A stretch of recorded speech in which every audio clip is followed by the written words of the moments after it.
Fix that. Still looks kind of crooked, but we're gonna run with it. Hey, it's Monday.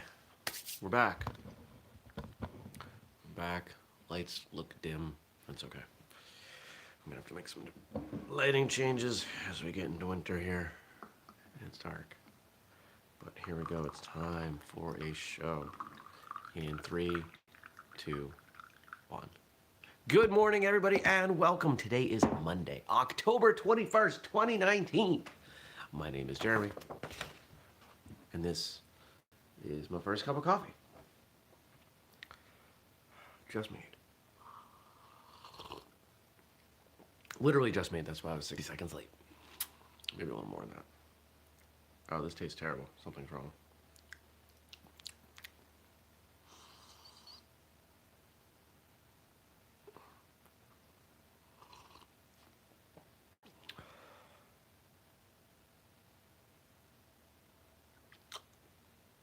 Yeah, I don't think I'm gonna drink that. We're gonna have to do some research on that. Something's wrong. That's a brand new thing of coffee too. Who knows? Well, I hope everybody had a great weekend. I did. It was quite the martial arts weekend. So on Saturday, it was the final event for the Twin State Martial Arts Championships, the Vermont, New Hampshire circuit that we participate in, help out with. Team Whistlekick contributes to, competes on. And so this was the final event. It was in Lebanon, New Hampshire, and had a great time. Got to see a number of my friends, got to see almost the entire team, and had fun. At some of these smaller events, I am asked to help out in the ring, which I'm always happy to do. So I jumped in a ring and taught some newer black belts about refereeing, and got to work with some younger and older folk alike, and give them some feedback. It was a good time. After that, jumped in the car, drove to northern Maine, and hung out with a whole bunch of people, social stuff Saturday night, and then like 3.5 hours of training yesterday. It was phenomenal. Totally worth the driving. People ask me, they're like, you drive to Maine a lot. You're doing all this training. Like, what's going on? It just, there are opportunities in life that you can't pass up. Maybe they're not convenient. Maybe they're not. Excuse me. Maybe logistically they don't make sense, but they check other boxes. Maybe there are things that you need to do, so you do them. That's kind of what going to Maine is for me. There are people who have contributed greatly to who I am, and I enjoy spending time with them. Though it's funny, sometimes when I'm with this group, I'm 16 again. Not in how I act, not in my skill, but just emotionally. I feel 25 years younger. I don't feel like I'm hanging out with people who are, yeah. I'll spare you all that, because I haven't even come close to processing it. It was something I realized yesterday. But I hope you had a good weekend, and I hope this week is bringing some good stuff. Today's one of those rare days where I don't have a ton of meetings. I'm gonna try drinking this coffee again, because I really want to drink coffee. Oh, it smells horrible. It's a Starbucks French roast, which I've definitely had before. It smells like feet.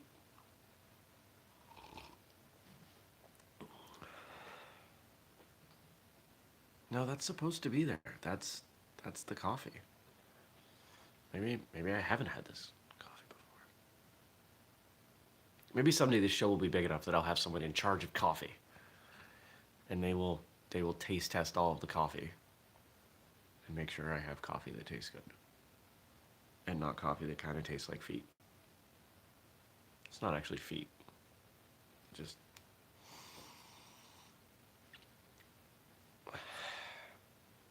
you know what it smells like? It smells like there's soap in the mug.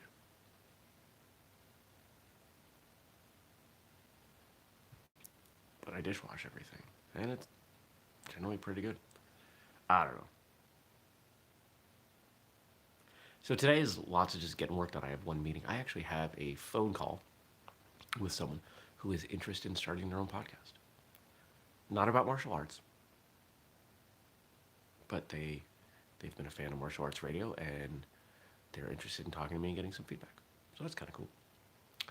Speaking of martial arts radio, it's Monday, so there's a new episode out, and today's episode is with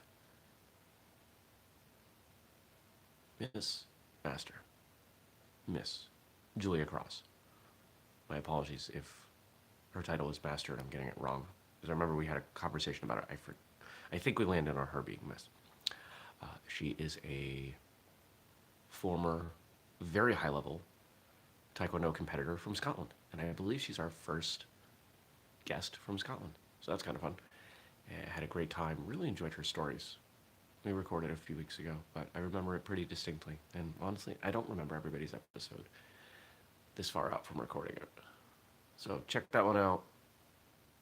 I got the email, so it should already be out here on YouTube or Martial Arts Radio, podcast feed, all that stuff. Yeah, I know there's some questions. Actually, I'm suspecting there are questions. Let's take a look.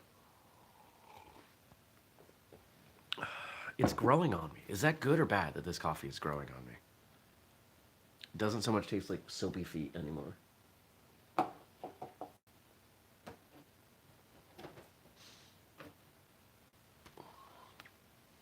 All right. Boom.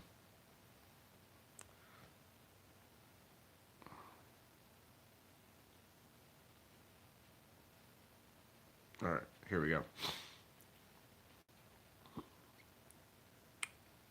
So back on Friday, I asked you who you would want to spend time with as a martial artist if you weren't going to train with them. And we got one bit of feedback from Gabe saying he would go bowling with Jackie Chan. Something tells me Jackie Chan would be really good at bowling. I don't know why, just I have a gut feeling. What are your thoughts on restraining orders being used to protect people? Oh.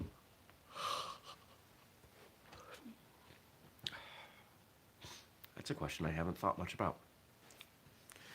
Now, I have known some people who have restraining orders. In fact, I have a friend now that she has a restraining order from her husband as they go through divorce because he has said some horrible and threatening things. Now I look at that, and that's a layer. That's a layer of protection in that it's hopefully is a disincentive to come near her. And violating that, of course, is much more substantial than simply going near her without a restraining order. It likely also gives the protected people some confidence, a sense of safety. I don't know anything about. Oh, Gabe, whom I said made the comment, is saying that he heard Jackie Chan say that he used to be a professional bowler. Okay, well then, my gut feeling was right. I don't know much about the statistics. Actually, I know nothing about the statistics of restraining orders and how often they are applied for, how often they're granted, lengths of time, violation. I know nothing about that world. But it does come down to, hey, don't go around that person or go to that place, or you'll be punished.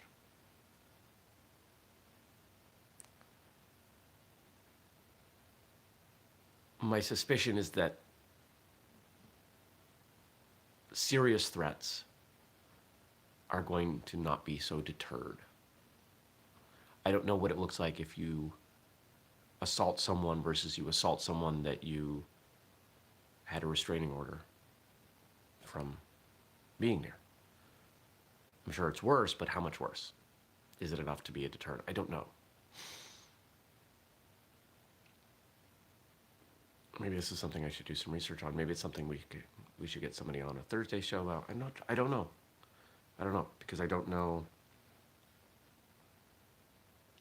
how strongly this impacts what we do. You know, is this really an element of self-defense? Or is it more legal system, judicial stuff? I'm gonna noodle on this one.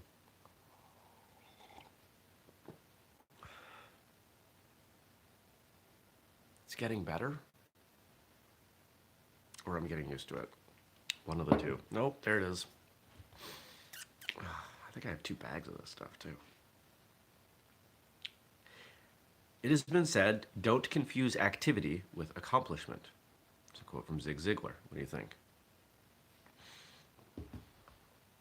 I get into this trap. Honestly, if Whistlekick was big and there were a bunch of people and a lot of money, I would have someone helping me prioritize things. Because I do have a habit of doing things that they need to get done, but they're not the priorities. Little things. I've gotten better at pushing those back, doing them less frequently, saving time where I can. I used to be really bad at this. You know, if there were 10 things on the calendar and I could get one of them done or the other 9 done, I would usually take the 9, unless the one had a hard deadline. And even now today, Monday, I've talked pretty openly about having a hard time on Mondays, about transitioning into the work week. And I tend to start off the day doing a bunch of very small, tangible, easily accomplishable tasks. Because they make me feel like I've gotten something done, I build some momentum, and I can move forward from there, usually. But I was thinking about something last night. Something related to the second book. And I need to make time for that book. I need to start working on that. It's time. It's more important than 50% of the other things on my schedule. But making a book, it's not anything that happens quickly. So how do I break that up, you know? And since the segments I break that up into aren't big, and they don't accomplish anything individually, it can be really easy to push those back. Push it back a day, push it back a day, push it back a day. And this is where if I had a team and we had plans, it would be, okay, this book needs to be done by, you know, on the shelf by this date, which means cover, editing, draft, etc. You know, we can work back on those deadlines, and I would have those hard deadlines, and I would have other people holding me accountable, and I would get those things done. I think we're all more effective when we have other people to be accountable to. I'm certainly that way. And I hope that as Whistlekick grows, we can add a team. I can have other people in the mix that can take some of the things off my plate, but that I can also look in the eye and say, yeah, I'm going to get that done by this day. Fingers crossed. It has been said, success isn't final and failure isn't fatal. It's another Zig Ziglar quote. What do you think? Well, success isn't final and failure isn't fatal. Reminds me, I've done some Buddhist reading, and the Dalai Lama says something that's sort of similar in that we tend to look at things emotionally and forget that whatever the thing is going to fade. So we're happy because this thing happened. Well, that thing and our satisfaction from that will be temporary. We're unhappy because this thing didn't happen. Well, we'll move on from that. Whether it's good or it's bad, we'll move on. Success isn't final. There will always be more stumbling blocks, challenges. The thing you accomplished isn't permanent. Failure isn't fatal. the thing that you didn't do, you didn't get done, you'll have another opportunity at some point in the future.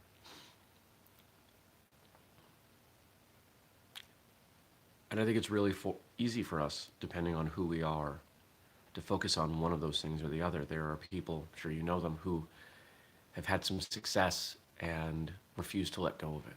They've built their entire lives around maybe even one successful moment. You have other people who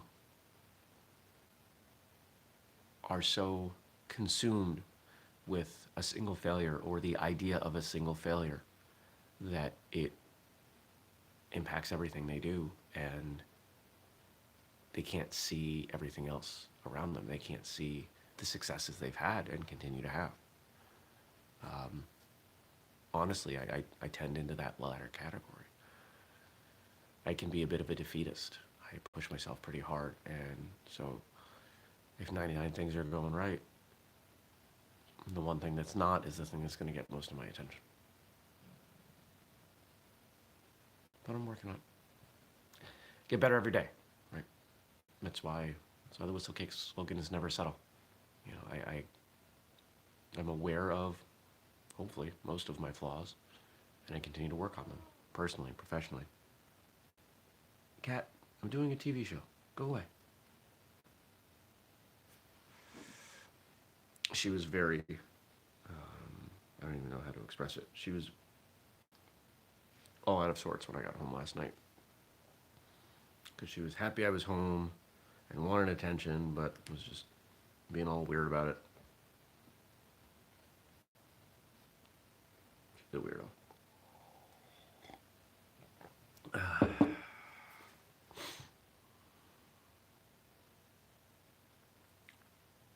I think it's all about how you look at yourself. It's about trying to find some balance between the things that are working and the things that aren't in your perspective. Giving yourself the appropriate amount of motivation, both positive and negative. Taking the right amount of time, whatever that means to you, to relish victories, to take the right amount of time to mourn defeats, and to find a way to move forward, to push on, to whatever you want to call it. I think if you find the right formula there, you can be pretty successful. I don't know that I found that yet. I suspect a lot of us haven't. If you think about it as like baking something, you know, a lot of us are throwing in too much or too little of something, and that cake isn't going to taste very good.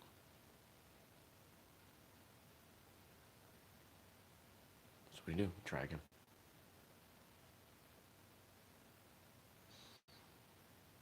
If you're trying to bake a cake that, hey, this is kind of an interesting analogy. I'm going to follow this.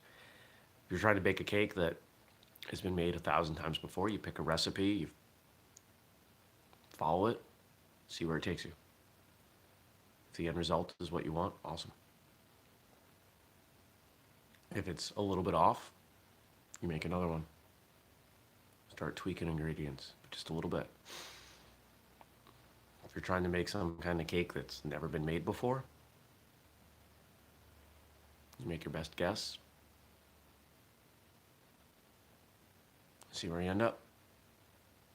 Sometimes those adjustments you make have to be really big. But eventually, over time, you get closer and closer to the result you're looking for. I think that's kind of what whistlekick is. Some of the ingredients are, I think we got dialed in.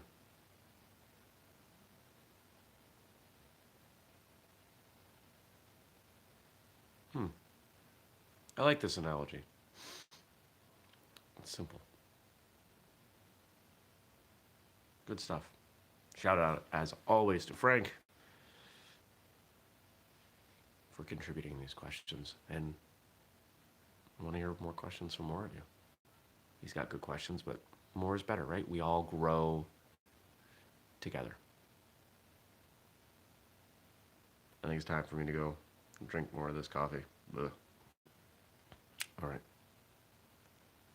Remember, we do this show weekdays, 6:30 Eastern, here on YouTube. You can catch it later. You can catch it in audio form in your podcast apps.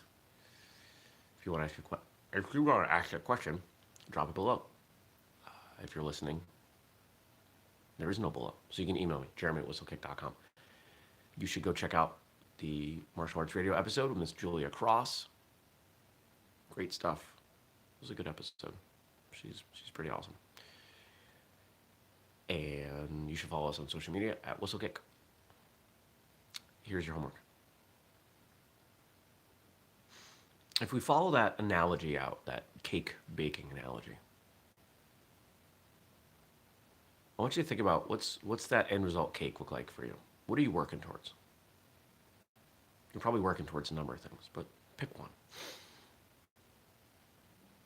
What ingredients do you feel like you've got locked in? You know, maybe you're working towards, I'm going to not use martial arts goal for once. Maybe it's something professionally. You're looking for a promotion at work. It's a job that you've been really dreaming of, something you want to do. It's something that would make you really happy. Maybe it even comes with a big salary bump or something. What are the things needed for that? What are the things that you're doing right to get there? What are the things that you could be doing better? Are there things that you're adding to this cake that don't belong? You know, you're baking a chocolate cake and throwing in jalapenos. Actually, that might be pretty good. You're baking a chocolate cake and throwing in tomatoes.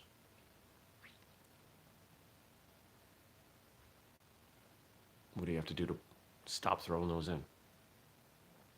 Okay. And then if you have a second, tell me if you think jalapeno chocolate cake would taste good. Especially if you've had it, because it is intriguing me now that I'm thinking of it. I hope you have a fantastic day, and I'll see you back here tomorrow. Take care. Peace.